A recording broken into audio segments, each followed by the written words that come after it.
समुच्चय बोधक कंजक्शन, समुच्चय बोधक का काम क्या है, அதோட வேலை என்ன? शब्दों और वाक्यों को आपस में ஒரு சப்தங்க வார்த்தைகளையும் வாக்கியங்களையும் தங்களுக்குள்ள மிலானா ஒன்று சேர்க்கிறது. समुच्चय बोधक का काम है, समुच्चय बोधकोட செயல். समुच्चय बोधक के कितने भेद हैं, அது எத்தனை வகைப்படும், और वे क्या क्या हैं, அவைகள் என்னென்ன? समुच्चय बोधक के दो भेद हैं, ரெண்டு வகைப்படும். संयोजक समुच्चय बोधक, वियोजक समुच्चय बोधक அப்படின்னு ரெண்டு வகைப்படும். विस्मयादि बोधक शब्द विकारी है या अविकारी, அதாவது விஸ்மயாதி போதக்குங்கிற அந்த வார்த்தையானது விகாரியா அவிகாரியா?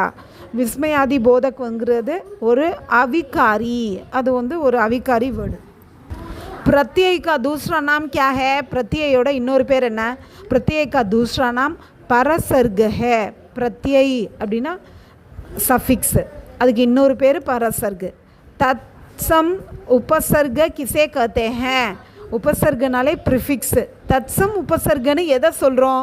हिंदी में प्रयुक्त होने वाले, हिंदीயில் காணப்படக்கூடிய संस्कृत के उपसर्ग को, சான்ஸ்கிரிட்லேருந்து எடுக்கப்பட்ட அந்த ப்ரிஃபிக்ஸை தத்சம் உபசர்க் कहते हैं, தத்சம் உபசர்க்குன்னு சொல்கிறாங்க. நார்மலாக நம்ம இங்கிலீஷ்லாம் ப்ரிஃபிக்ஸ் இருக்கும்ல, அது மாதிரி ஹிந்திலையும் ப்ரிஃபிக்ஸ் இருக்குது. இன்னும் சான்ஸ்கிரிட்லேருந்து சில வார்த்தைகள் எடுத்திருப்பாங்களாம், அந்த ப்ரிஃபிக்ஸுக்கு நம்ம தத்சம் உபசர்க்குன்னு சொல்கிறோம்.